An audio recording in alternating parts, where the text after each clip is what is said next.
thank you everybody for coming out on this blustery day. We didn't get blown away. But we are so happy to have Rose Slate here to talk about history of Friendly's. I'm sure everybody has been to Friendly's, they know Friendly's. Some people here just went to Friendly's. Dinner first. And dessert now. And dessert, right. And Rose works at, she worked at Friendly's. She's now Dean Foods. They call them. She'll tell you a little bit about herself. I'll always be Friendly's. Yeah. Food is just yeah. Thank you all for coming on this cold, crazy day. We have almost 84 years of history to go through, so I will probably talk fast, but I'm open to questions at any time, and I'll probably be asking you questions as well. Okay, Friendly's was founded 83 years ago. It will be 84 years in July. It was founded at 161 Boston Road in Springfield, Mass. It was on July 18th, 1935. This is a picture of S. Presley Blake right here. He had to come outside to have his picture taken because the photographer did not have a flash. Press made this sign right here himself. It cost him $16 in 1935 to make that sign. That sign right now is hanging above the Friendly exhibit at the Museum of Springfield History. We have a Friendly exhibit down there that's got the first counter and stools down there. So it was founded by two brothers. If you East Longmeadow people probably know more than I do, but it was S. Presley Blake, that's Stuart Presley Blake, and Curtis Livingston Blake. So it was their mother that came up with the idea, so of course mother knows best. She did not want her sons to be idle, but in 1935 jobs were nearly non-existent. Bread lines had given way to job lines with hundreds often seeking to fill just a dozen positions. Ethel felt that if there were no jobs for her boys, perhaps some would have to be created. She was convinced that idle hands were the devil's workshop. So this is S. Presley Blake here, Curtis Livingston Blake. Press was 20 when they started the company. Curt was 18. And this picture was taken a little while after. They were not 20 and 18 there. So while their father was away on a business trip in Texas, Ethel heard of a small ice cream shop on the other side of town. They wired the father for his advice. Herbert replied back he was confident they would do as it should be done. Ethel and Curt and Press drove to the other side of town. They noticed a little etched metal plate that said Amherst Dairy Supply Company, Amherst, Massachusetts. Ethel sent the letter to the Amherst address. It brought a salesman and his sales pitch. That salesman was V.H. Manette. This is V.H. Manette here. This picture was taken many years later. V.H. Manette sold them the freezer, the cabinet with a down payment and monthly payments, and he would also supply them with fresh cream and mixes on a regular delivery basis. It was Curt that came up with the name Friendly. He said, if we really believe our store is going to be a friendly place for people to come and enjoy an ice cream cone, why don't we go ahead and just call it Friendly Ice Cream? Let's put our name where our principles are. So this is actually a picture of the last page in their first journal. And right here it says, I think it said balance due, but the original investment was $547.40. They paid their parents back with interest. One of the other things I thought was pretty interesting was their first day's total receipt was $27.61. And what boggled my mind is the only thing they were selling were cones for 5 cents a piece. So where did that penny come from? So curiosity got to me, and I asked Curt, I said, okay, you gotta tell me. And he started laughing. He said, he can't remember if it was a tip or they found it on the floor, but they threw it in the till anyway, because back then a penny was very important. So this is a copy of the front page of their lease. And I don't know if you can see it, but the leasee is actually Ethel P. Blake. And the reason for that is because Press was 20, Curt was 18, you had to be 21 to sign a legal document. So their mother had to sign the lease for them. The rent the first year was $30 a month. I can't imagine paying $30 a month now. The second year it jumped up to $35 a month.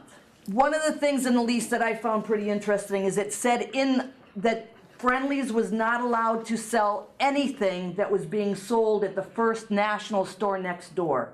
I think that might be a little illegal to do it in a lease now, but it was pretty common apparently in 1935. So as I mentioned earlier, it started with a 2-scoop cone for 5 cents. This is not an original cone. I had somebody model it for me.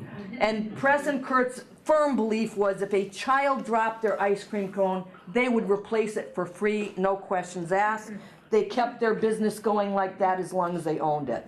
So the first production system was actually both Curt and Press, just the Blake brothers. One brother would stay all night long and produce the ice cream, often not finishing till 6 o'clock in the morning. He would then go home and sleep and would return around 2 p.m., while the second brother would come in and open the shop. Each would take turns making the ice cream and opening the shop. Every other week they'd flip. Initial flavors were chocolate, vanilla, strawberry, and 3 or 4 others. And their mother was so fond of coffee ice cream that she would make the flavoring in her own kitchen by using a pound of pulverized coffee. So in 1935, on July 18th, that's when they opened the first shop, selling double-dipped cones for 5 cents. In the fall of 1935, kind of like tonight when the weather gets colder, nobody wants to eat ice cream, right? Right. So they took a poll with their regular customers. What would they like added to their offering, because they really didn't have a menu at that time. And it was 20-1 in favor of a hamburger. So Alton E. Gleason was the first person to order a hamburger at the first shop. He is a gentleman that opened up a paving company that was like a couple streets away from the first shop, and he was a very regular customer.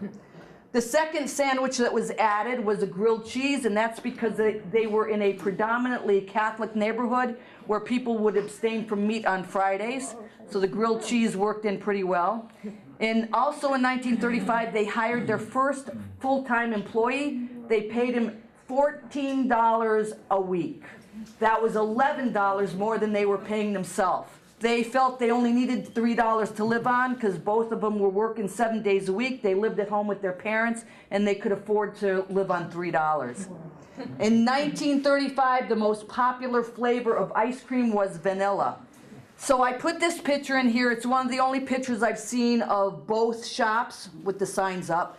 So the landlord said to Press and Curt, hey, the First National next door wants to expand. If you guys are willing to move next door, I will build you a bigger, better shop. And so they did. So this is the sign that is now at the Museum of Springfield History. This is a newer area. You can't really see that one, but I put this picture in here for a reason. This is where the expanded Friendly's is. This is where the original one was. And there's a second floor over here. And that second floor was pretty important to me because that's where my family physician was.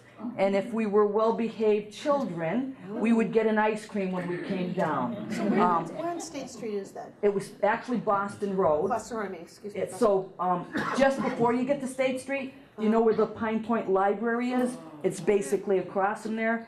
Unfortunately, this right now is a pizza place, and the original one is a tattoo parlor. And I have not told the Blakes that yet. So anyway, my family physician was up there, Dr. McSweeney. I think I was his best behaved customer, patient, because Press and Curt came up with this idea that they would give these coupons to the doctors and the dentists in the area for their well-behaved patients. So for any patient that was well-behaved, your treat was a friendly cone, and that was me. You know, I'm going to just tell you another quick story. See right in here, there's some grates in that wall. I can remember when I was pretty young, and I'm not 80, I promise you. I was sticking my fingers in there, and one of my brothers said, put your fingers in there, a knife's gonna come down and cut them off. And I start crying, and my parents say, you know, if you're crying, no ice cream. And those tears just evaporated like there was no tomorrow. So one of the Friendly retirees had heard that I was doing this lecture, and he heard that I would get a Friendly coupon from our Dr. McSweeney, and he actually gave me an actual coupon that I have framed, and it's in my office at work. In 1940s, November 14th, the second store opened in West Springfield, Mass. In 1940, they turned out 23,000 gallons of ice cream. They scooped $8,000 worth of cones. I'm liking it. It must have gone up for more than 5 cents a cone, but still. In 1943, the first shop in Springfield had to close because the war broke out. They put a sign in the window that said, "We are temporarily closed until we win the war." They were confident we would win it. Unfortunately, the second shop also closed in 1944, but then later on in 1945, between 45 and 46, both stores reopened. So this is a picture of grand opening of the West Springfield store on November 14th. This is Curt Blake here. That's some of their first employees. This is the outside of the store in West Springfield. It had a nice bow window, 2 entry doors, and it's kind of like a white building there. I'll show you how they changed it later on. I also put this aerial photo in here, and this is before they had drones, no drones involved. And so they owned all of this property, and this came in handy for them later on. Does anybody have any clue what these things are? So this is a pretty important piece of their history, at least I believe that. Sugar was the first commodity to be rationed. The American civilians received ration books known as the Sugar Book in May of 1942.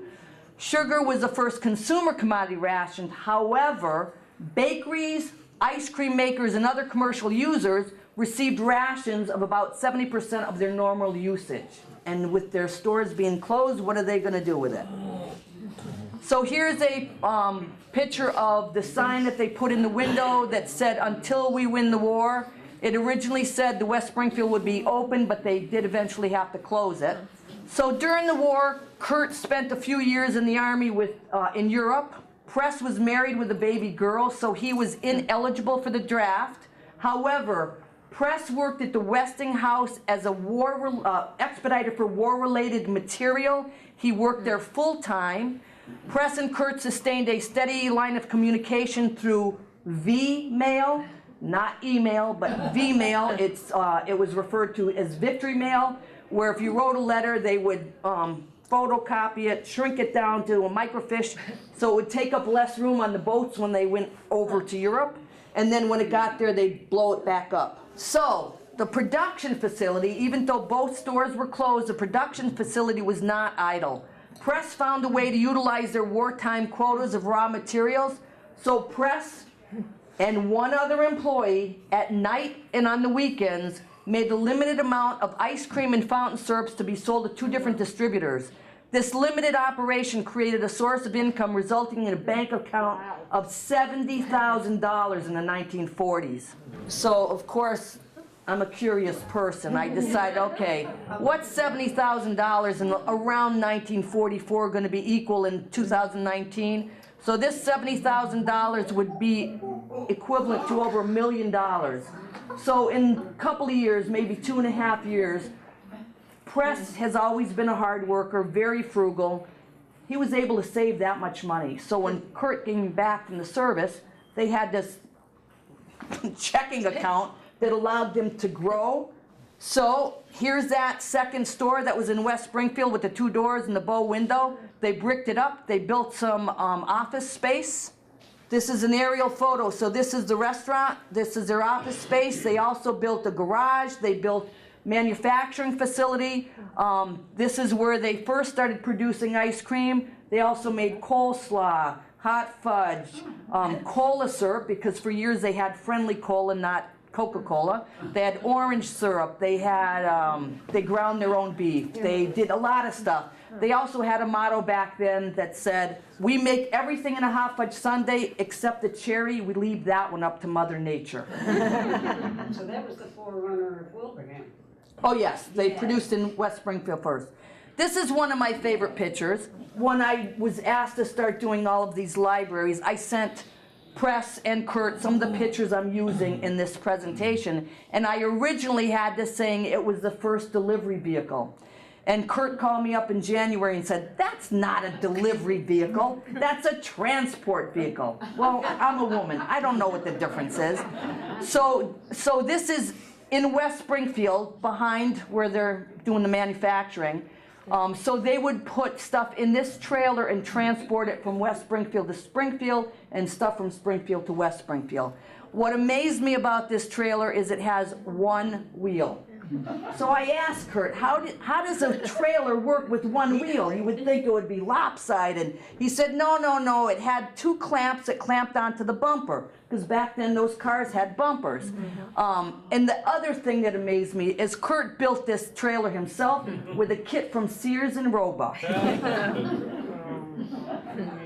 Even though we had a So here is a recipe from 1947. It's for butter pecan. I brought a recipe book that has a lot of the older recipes in it from 1951, 1955. If anyone would like to look through it, they are welcome to. I'll move it over here for now. So yeah, we still make butter pecan to this day. This is an old photo, and I put it in here because this is Press Blake here. That's Don Morley. He was their first full-time male employee. This is Alice Lash. She was their first female employee. That's Curt Blake here, and this is Charlie Jorgensen. And are they both still alive? Press and Curt are both still alive. Press is 104. Curt will be 102 in April. Both are eating ice cream. Eat more ice cream is right. So this is their first real delivery vehicle. The trailer was not a delivery vehicle. Their motto back then was, let's keep acquainted. Okay, this is another piece of early equipment. This right here was a milkshake maker. You could make one milkshake at a time. Until along comes this fast-talking multi-mixer salesman, and you could make 3, 4, 5 milkshakes at a time. So Friendly's really invested in these milkshake multi-mixers. And the salesperson that sold it to him, his name was Ray Kroc. Does anyone know who Ray Kroc is? McDonald's. Ray Kroc did not found McDonald's. He started trying to sell multi-mixers to the McDonald brothers in California. And he used to use Friendly's in his sales pitch because Friendly's became so successful, he said, because of his multi-mixers. He used to drive around with a car full of multi-mixers in his trunk, selling them. He was a traveling salesman, if you will. So this is actually a picture of Ray Kroc with Press Blake. I'm not going to say that they were best friends, but they were acquaintances. Press would meet him from time to time in Chicago or New York or wherever they were. Press had some good stories about him that I can't repeat. So this is a copy of one of their first menus, and this was not until probably the 1940s, because in the late 30s, they only were selling pretty much ice cream or 1 or 2 sandwiches. So this is when they expanded their menu. Right here is a liverwurst sandwich, and I like pointing that out because one of the retirees called me up one day and said, "Hey, I have a $50 bet with my daughter that Friendly's used to sell liverwurst sandwiches. Can you help me prove it?" And I said, "Yeah, I think I can do that." So I gave him a copy of the menu. He said, "I'll split it with you." You think I ever got the $25? No. However, that's the retiree that gave me that coupon that they gave to the dentists and the doctors, and to me, that's a lot more valuable than $25. That one is priceless. But they had other things like a fruit salad sundae, pineapple sundaes. They had a lot of interesting things that I think they should try it again. So during our 75th anniversary celebrations at work, I actually convinced them to have our lunchroom sell grilled cheese for 10 cents. So one day of that week it was 10 cents. And then we had Sundays for 10 cents, even though they can get them all the time themselves. But we had fun with it. So in 1946, their delivery system grew to 2 trucks. This is in front of the West Springfield store. In 1947, they introduced the Awful at the Big E for 25 cents. This is a Friendly building that used to be at the Big E that is no longer. That's another picture of the Big E Friendlies. So in 1946, Bob Gaudreau, who worked his way up to become a CEO, he was hired as a dishwasher for 40 cents an hour. Bob Gaudreau also wrote a book called Beyond the Mark about the first 50 years of Friendlies. I did get some of my information from that. Fortunately, I have a lot of good conversations with Curt and Press, so they fed me a lot more information. But in 1946, the delivery system grew to 2 trucks. 1946, they opened up a shop in Longmeadow, Massachusetts, and in Thompsonville, Connecticut. And in 1947, they became incorporated. In 1947, as I mentioned before, they introduced the Awful for 25 cents, and they sold cones for 10 cents at the Big E. 1950, Jim Staggs, a past CEO, joined Friendly's as a restaurant manager trainee. Jim Staggs was a CEO when I started at Friendly's. He was an awesome guy. 1951, Friendly's had 10 shops in Massachusetts and Connecticut. 1957, John Cawley, another past CEO, as well as Joe O'Shaughnessy, who became a VP. They joined Friendly's as manager trainees. They were there a long time. 1958, they grew to 38 shops. In 1958, they introduced the Banana Cabana for 38 cents. In 1950, Press and Curt, Friendly's, were the first in New England to introduce a pre-packed half gallon. So that's their pre-packed half gallon. This is Curt, that's Press. And this is in their offices in West Springfield with those beautiful curtains back there. Whoa! I'm just glad they didn't bring them to Wilbraham with them. Another one of my favorite pictures.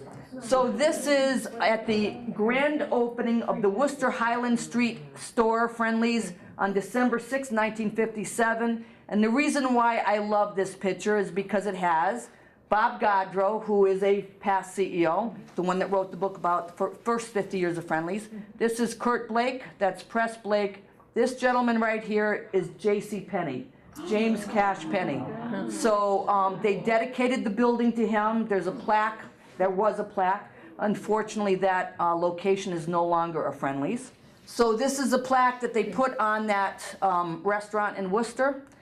They also presented J.C. Penney with a plaque himself. J.C. Penney was their mentor. He became a good friend.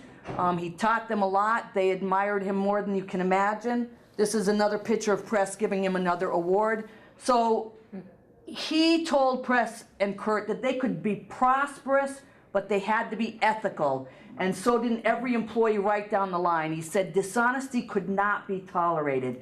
Press is very much like that, as well as Curt, to this day. Other things that J.C. Penney taught them is to be frugal. So Press was telling me that every time they'd go visit him, whenever J.C. Penney would leave a room, he'd shut the lights out. And you know what? He had all the money he could ever deal with, but very frugal. So as I mentioned, they became good friends. This is a copy of a telegram that Caroline Penney, J.C. Penney's wife, sent to Press Blake when he was working at Friendly's in North Wilbraham, saying that her beloved Jimmy had suffered heart failure and had passed away on Friday morning, and telling him what the funeral arrangements would be. So the Penneys invited Curt and Press to birthday parties, weddings. So how it started is they saw J.C. Penney at a conference. He was a guest speaker, and they were so impressed with him, they called him up in his New York City office and said, "We'd like to come and talk to you." And he said, "I don't give interviews." And they said, "Well, we would really like to come." And he said, "Okay, I'll give you 15 minutes.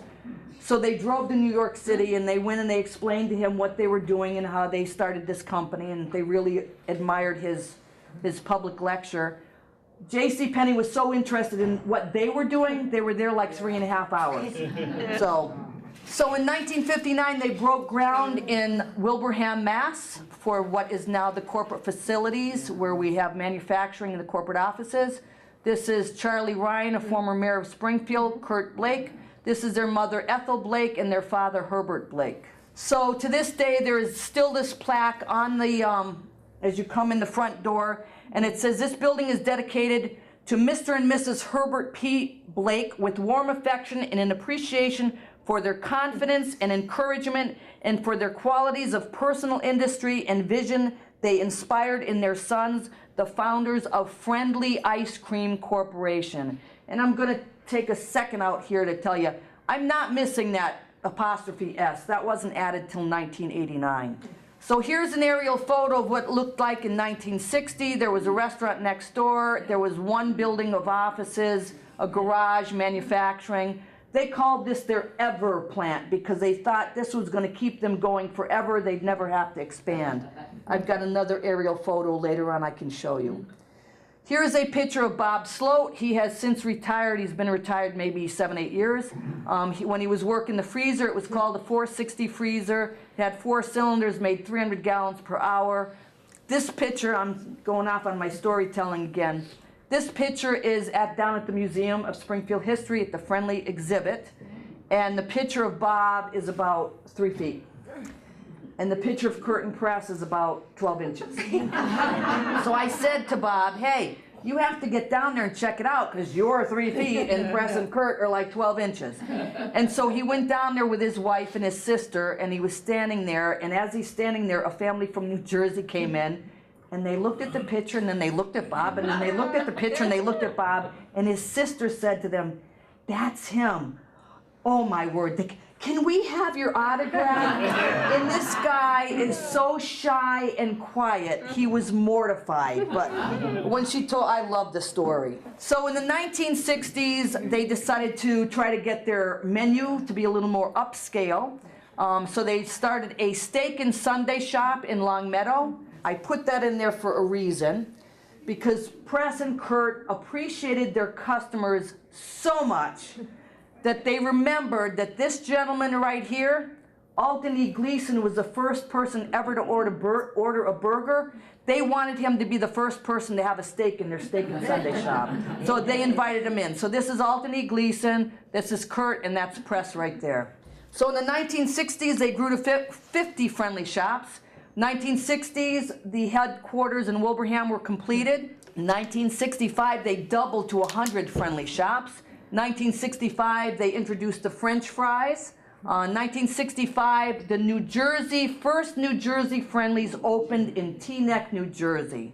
To me, that's another important piece of their history. So this is Teaneck, New Jersey. Of course, that would be my favorite car back then, and probably still today. Does anybody remember what the fribble was? So before this friendly shake was called a fribble, it was actually called an awful. And I know a lot of you people probably think of it as being from Newport Creamery, but that is not really true. So the awful was founded in 1938, a little bit before Newport Creamery. It was called awful because it was awful good and awful big, and it was founded by Bond Ice Cream in Montclair, New Jersey. So there's their awful on their thing. The Bond family were friends of Curt and Press's, and Curt and Press loved the name awful, and they said, yeah, go ahead and use it. You guys are in Massachusetts and Connecticut. You're not in New Jersey. Well, as they entered the New Jersey market, the Bond family said, you know, and it was a gentleman's agreement, and Curt and Press said, absolutely. So they had a competition at work where Jim Thompson, who was a trainee in the Longmeadow, one of the Longmeadow shops, won a $500 savings bond for coming up with the name Fribble. So in 1967, the shops leaped to 155. 1969, Friendly sponsored the longest breakfast table in the world. It was for the 125th birthday party of Springfield, Mass. The table was 1,504 feet long. They served pancakes, juice, and coffee for over 11,000 people. I'm switching gears a little bit again. 1965, Lyndon B. Johnson signed the Highway Beautification Act of 1965 on October 22nd. Lady Bird Johnson wanted the highways clear of billboards and junkyards and filled with green landscaping and wild flowers. Anyone know where this is? Is it where the Friendly's bushes are on the pike? Yes, it is. Where? So on the Mass Turnpike. Means you're home. So that's what it looked like before. That's what it looked like before. That's what it looked like before. So Press came up with this ingenious idea. He bought 10 acres of land. He personally bought it, not the company. They called up, now this is before fax machines, and that's what it looks like. So it's before fax machines, it's before email. So they called up and they had a verbal approval to put that in. Well, verbal approvals, I guess, weren't good enough, because when the acting commissioner of the outdoor advertising of Massachusetts found out about it, he sent a letter to the highway department and said, go in there and rip it out. And so Friendly's had to get an injunction to prevent them from ripping it out. Press still feels that's part of his baby now. He is 104. His goal now is to plan his exit strategy from when he leaves this earth. And he is very concerned about this. So I have, on his behalf, spoken to a Massachusetts state representative to see if we can somehow get that to become an official landmark. And so I think he's going to try proposing it to be the gateway to Western Mass. So I've been told that it's kind of like an iconic landmark for Massachusetts, like the Citgo sign is. So we're hoping that we can make it official. So as you can see, it's grown a little bit. I'm going to go back here. See how thin it was? Yeah. Maybe about 2 months ago, I had a gentleman from New York call me up and say, hey, who manufactured those? Because we want to get some of those for when they entered their town in upstate New York. And I said, well, I know who did it, but I don't have her phone number. And he's like, well, who did it? And I said, Mother Nature. Those are real. He thought they were fake. So in the 70s, 1971, they introduced the Friendly Frank. There was a groundbreaking for Troy, Ohio, where they had a ice cream processing and distribution center. Unfortunately, that is no longer active. 1973, they boasted 390 restaurants. 1973, the menu expanded to include breakfast items. 1974, the Wilbraham, Welcome to Wilbraham, Home of Friendly Ice Cream sign was completed on the Turnpike. 1974, the annual customers reached 100 million plus. They opened up their 400th store in Geneva, New York, with all the fanfare of a Broadway opening night.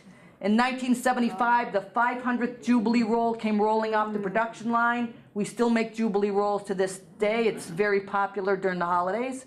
1965, Curt and Press were awarded a bronze plaque from the employees in honor of their leadership, enterprise, and vision. 1975, the Troy, Ohio manufacturing facility opened. It's now closed. 1976, Press and Curt were named winners of the International Food Service Manufacturers Association's Silver Plate Award. I know Press still has that plate in his office in Summers. I put this in here only because whenever I do these presentations, everybody will say, that big beef on a setup was the best burger ever. And I've had the restaurant side ask me, what can we do to bring it back? And I tell them, and they don't listen. But I will tell you what the secret is. They decided you're going to have a square bread. Let's have a square burger. That's a good thing, right? The other secret that they had is their bread was thin and the meat was thick. So when you bit into it, you tasted more meat than you taste bread. Some of the other concept that Friendly's tried out was Jim Dandy, which had fried chicken in the area. Oh Goodies, there were 2 Oh Goodies, one in the Holyoke Mall, one in the Worcester Mall. They made a sundae inside a waffle cone, like a big opening waffle cone. They also had Specials and Company C. Company C was like a firehouse type of chicken in the Ohio area. Specials was right in Springfield on Boston Road, right up from the corporate offices. Thing that I thought about Specials is Friendly's was ahead of their time. So this is just a little thing about Specials. Here's their menu. I don't think you can see it, but their hamburgers sold for 25 cents.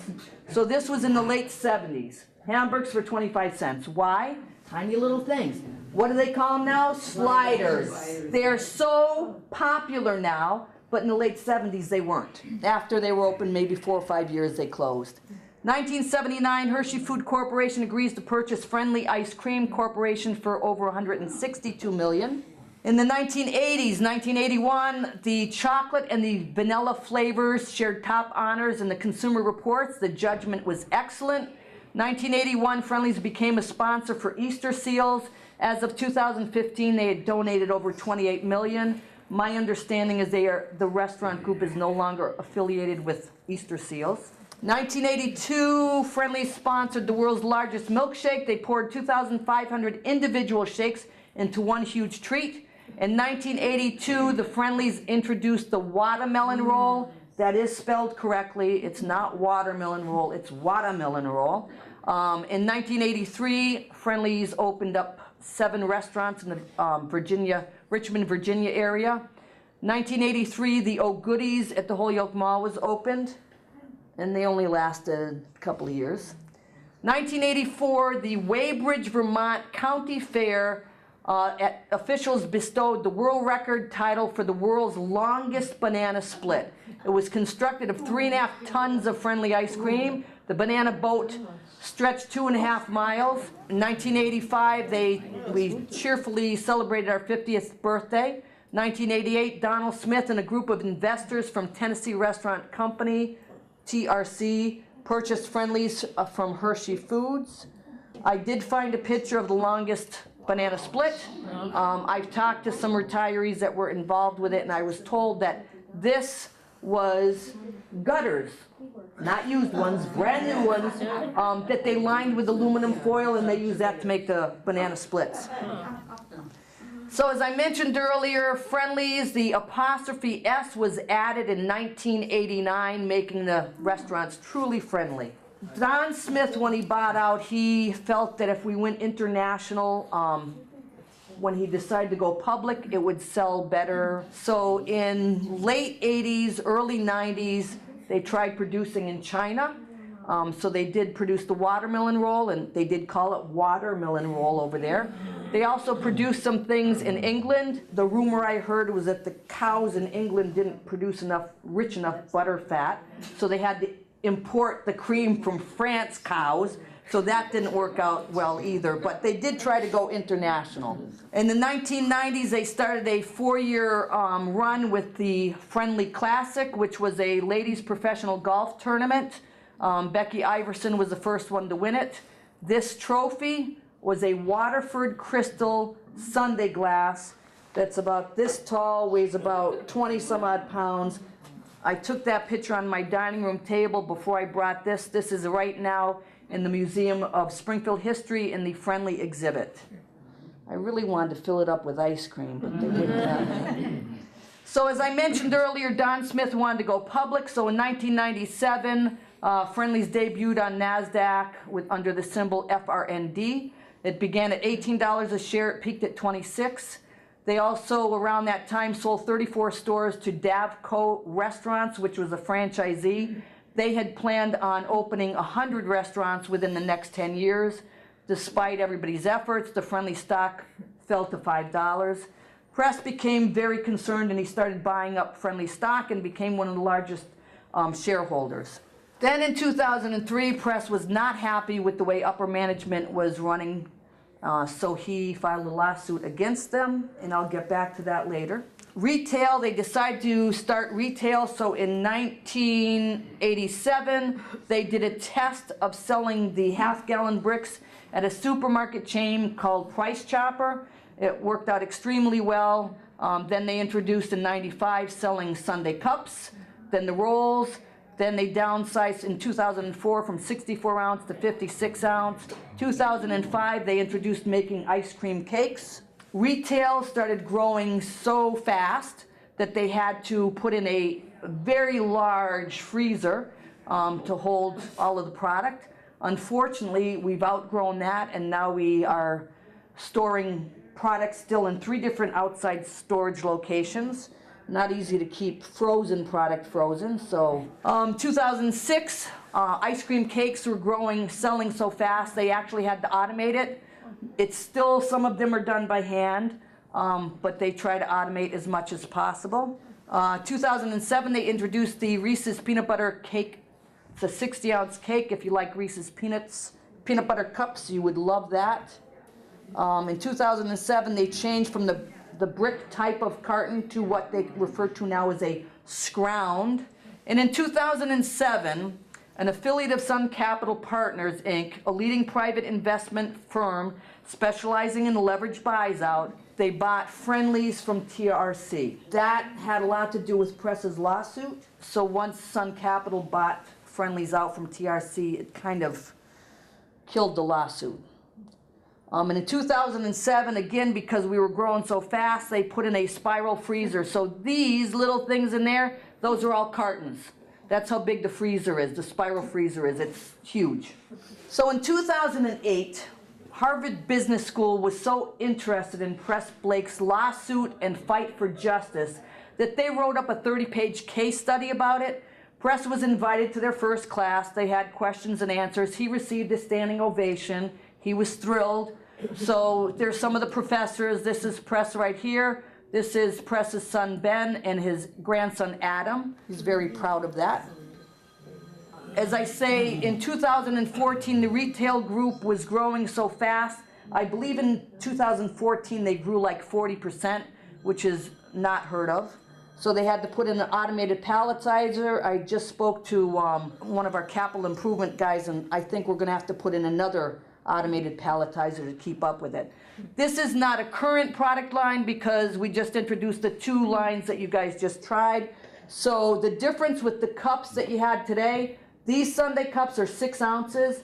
The dessert cups and the cake singles are 8.5 ounces. So Dean Foods took us over, and they are trying to get the retail group to expand. They want us to be all the way across to California, which we are now. We sell to Albertsons. We're in Texas, Colorado, Utah, Oregon. We continue to get more and more customers all across the U.S. It's just hard to keep up with the demand. 2015, they had specialty cakes, co-branded, Reese's, Oreo, and Crayola. I still laugh about the Crayola because when they started, I'm like, what are you guys thinking? The cake is all white. It's all white. And that's me. I'm like, I like color. Well, inside the package, you get sprinkles and you get some decorating gels and stuff like that, so you can decorate it yourself. Kids love it. And I've been told adults love it too. 2013, on Founders Day, July 18th, 2013, the Guinness Book of World Record awarded Friendly Ice Cream for having the world's largest dessert party. It was held on the front lawn in Wilbraham on Boston Road. What they had to do was they had to feed so many people within a certain amount of time. And of course, it was a hot day, so we had to move fast because otherwise it would melt. Friendly's also introduced the novelties in 2013. This is under the tent for the Guinness World Record on July 18th. We provided them with Sundae cups because it was too hot to scoop because everything would have melted by then. But it still worked, and they were awarded the Guinness Book. I put this one in here because in 1940, Press and Curt had produced 23,000 gallons in a year, and this was March of 2015. They produced 2,940,000 gallons, 311 gallons in 1 month. So they do work 7 days a week, 24 hours a day. So then on June 20th, 2016, Dean Foods came in and they purchased a portion of Friendly's from Sun Capital. So Sun Capital still owns the restaurant side. Dean Foods purchased the manufacturing and the retail side. This is just a picture that I took offline. Does anybody remember what the #1 flavor of ice cream was in 1935? Vanilla. Vanilla. So yes, it was vanilla. And the fun thing is, it's still a #1 flavor in 2018. I don't have the results for 2019. Of course, we have rich and creamy vanilla, and light vanilla, and French vanilla, and vanilla bean, and homemade vanilla, and natural vanilla, and so it's a popular flavor. So as I showed you this before, in 1960, that's what the aerial photo looked like before. This is what it looks like now. So this part right here was what it looked like in 1960. They had to add on more and more office space. That's the freezer. Garage, dry goods warehouse. That's another research and development. There's a learning center. They added a lot of stuff. I'm going to tell you another quick story about this picture. When Press Blake was getting his autobiography together, he asked me for a little bit of help, and I was happy to do it. You know, can you get me a picture of the turnpike sign? Yeah, I can do that. Can you get me a picture of the front of the building? Yeah, I can do that. Can you get me a picture of, you know, me and JCPenney? Yeah, I've got all that stuff. Okay, now we want an aerial photo of what the complex looked like then. So this was 2011, before the drones were popular. And I said, how am I going to do that? And he said, I know a man with a plane. I said, okay. Are you going to ask him? He said, no, you call him up and ask him. who's the man with the plane? I don't know his name, but I know he owns a plane. I'm like, okay. He works for Wallace Tree Service. So he says, call him up and ask him to speak to the guy that owns the plane. So of course Wallace Tree Service, do you have an employee with a plane? Dead silence. And so they finally, after I explained everything, said, yeah, the guy's name is Bill Cooley, here's his phone number. I call him up, I said, would you be able to take an aerial photo for Press Blake? And he said, yeah, but I don't have a good camera. I said, well, I've got a camera, you can use it. But it was January. His plane is a biplane, open cockpit. They don't usually fly them in January or February. One of the reasons that I think Press was very successful, and Curt as well, is Press is pretty unrelenting. When he wants something, you're gonna know it. So he calls me up the next week. Did you get that picture yet? No, Press, it's January and he's got a biplane and it's cold out. February he'd call up, when are you gonna get that picture? Well, probably when it gets to be a little bit warmer out. In March, he calls up, hey, I heard you had a good day yesterday, it was 50 degrees, did you get the picture? No. April, every week, did you get the picture, did you get the picture, yeah. So he probably asked me a good 50 times. This one was taken May 1st, 2011. We finally had the picture, he was happy. So this is just showing what the offices were. I mentioned earlier, Friendly Ice Cream has an exhibit at the Museum of Springfield History. This is the exhibit. This is a sign that Press made himself, cost him $16. This counter, the stools, and part of the floor were from the original Friendlies. This little picture right here is a little picture of Curt and Press that's like 11 or 12 inches. And over around the corner is that big picture of Bob where he's 3 feet. This uniform, if you ever go down there, notice the nameplate, it says Rose.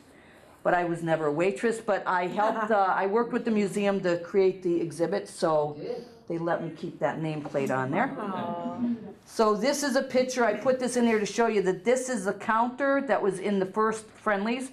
This is a picture from 1938, so that's the counter. You can barely see the stools, and part of the floor is in there. So my curiosity got to me. I wondered, okay, what was the initial investment worth? So $547.40.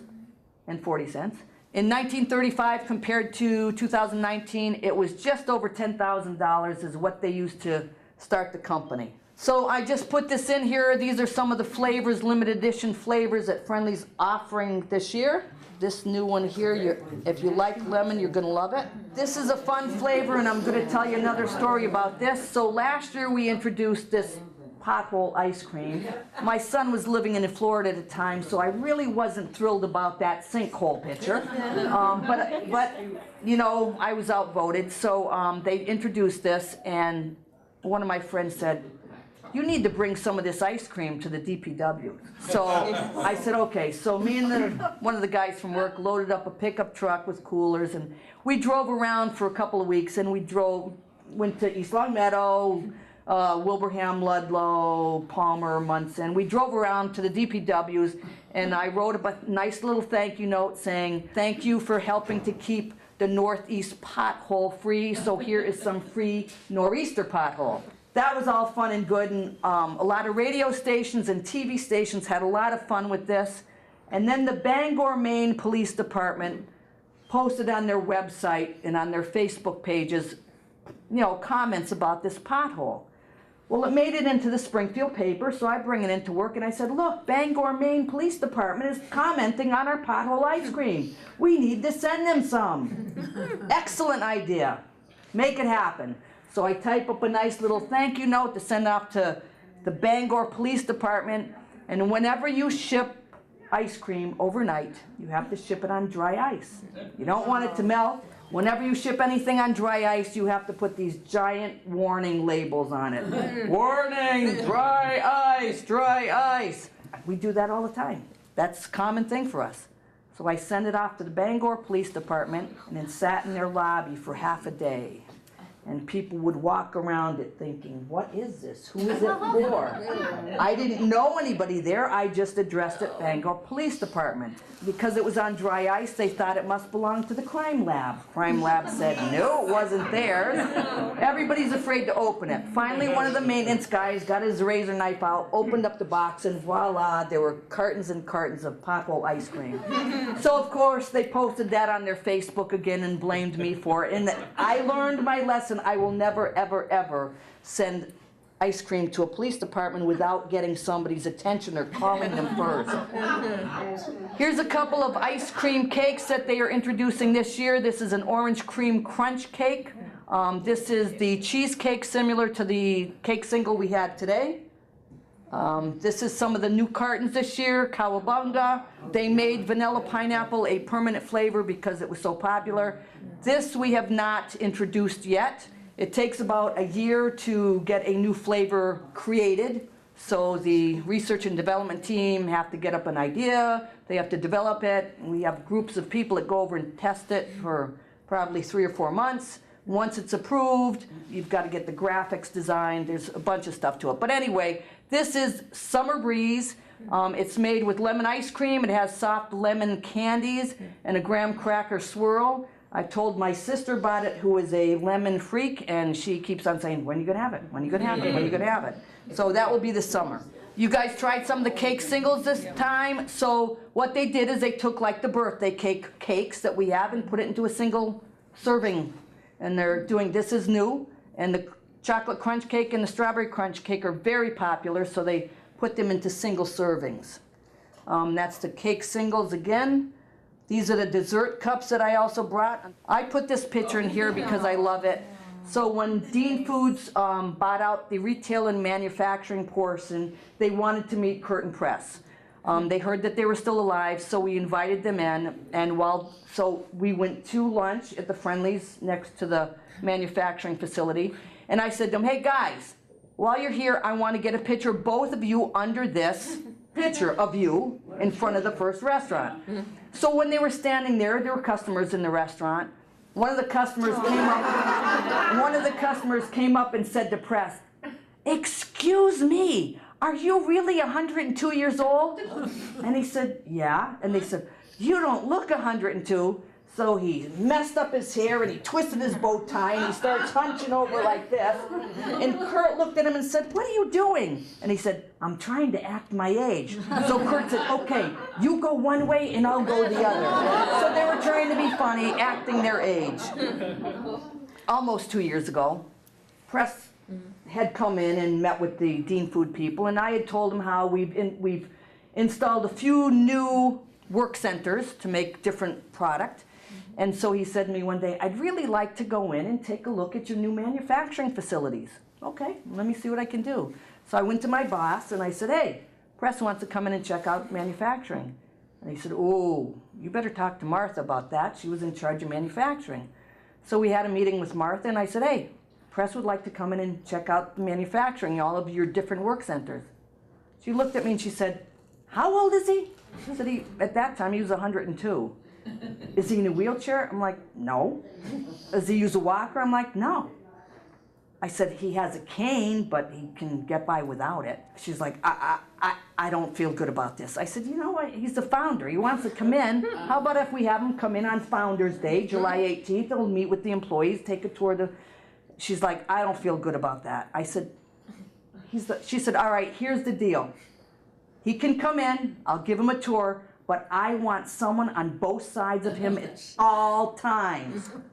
Yeah, that's good, no problem. So they came in and Press brought his wife Helen and their daughter Susan and her husband Edgardo. And so as we were going into the manufacturing facility, I said to Edgardo, can you get on that side of him? I'll be on this side of him. Okay. So we enter in, and I'm arm in arm with Press, because I'm going to hold him up just in case. And we do the first work center, and he kept asking questions, and Martha answered every one of his questions. After the first one, he says to me, I'm fine, leave me alone. Okay, I'm not going to argue with him. And so we went through a few more work centers, and as we were coming to the last work center, Martha stopped dead in her tracks, and she turned around and said to everybody, stop! She said they just did a complete wash down of all the machine and the floors are soaking wet. We have to walk slow. And just as she said that, Press did this. And she lunged at him and grabbed his arm like a vice, and she was white as a ghost. And I looked at her and I said, Martha, he has a sense of humor. He was trying to be funny. Ooh, she was not laughing. She was not laughing. But anyway, so while he was there, we brought him in the offices, and we have a picture like this. And I said to Press, you know what, I would really like to get a picture of you next to a picture of you. And so this was 82 years difference, because he was 20 years old in this picture and 102 in this picture. I have this picture now in my office. I just kind of like it. So within these bags that I gave out, there are some of Press's autobiography. It's called A Friendly Life. In there, one of the books is actually signed. So before Press left for Florida, in September, I asked him to sign a few books. I have since run out. He just shipped me 10 more. But I put this picture in here so people know that I didn't sign the book. He did. And if anyone is interested, I've made arrangements with the Summers, Connecticut Library, to do a book signing with Press Blake. And I will do a modified version of the history. I will incorporate more about Press's life himself. Press will be there, and he will be doing a book signing on May 20th. It's a Monday night, and I think it's around 6 o'clock. But you can check with the Summers Library just in case it changes. He is 104. Press and Helen also funded the Blake Library in Stuart, Florida. Last year I was invited down there to do a modified version of this with another book signing with Press at the Blake Library. And then the Summers Library heard about it, and they said, hey, can you do that here too? So I said yes, and Press agreed to it. So on May 20th, we are supposed to be doing that at the Summers Library. So unfortunately, this laptop will not work, but this is a 4-second video of Press Blake diving into his pool.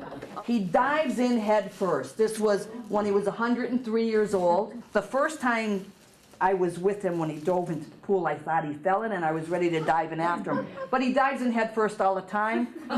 I've been invited to go visit with them next month. If he dives in again, I'll be videoing that one too. Press has always been a hard worker, and so hasn't Curt. I think they were a good blend. Press can be a little abrasive at times, and Curt's such a gentleman, he could calm down any feathers that Press could have ruffled. But Press always has to have a project going. When he was 99 years old, he decided he wanted to build this replica of the Monticello. I'm sure you probably know it because it's right on the East Longmeadow Summers line. So this is Press with the builder. And so this is the finished picture. He told them if they could finish it before he turned 100 or before he died, he'd give them a $50,000 bonus. And I understand that he did. Excuse me? Who owns it? Who lives there? Right now it's Dr. Papali. However, Press is in the planning stages of buying it back, and he's planning on donating it to a college upon his death. But that's just in the planning stages. It has to be approved by Summers. So it's just in the beginning stages, but Press will be buying it back. I mentioned earlier how Press is a little unrelenting. He can be quite tenacious.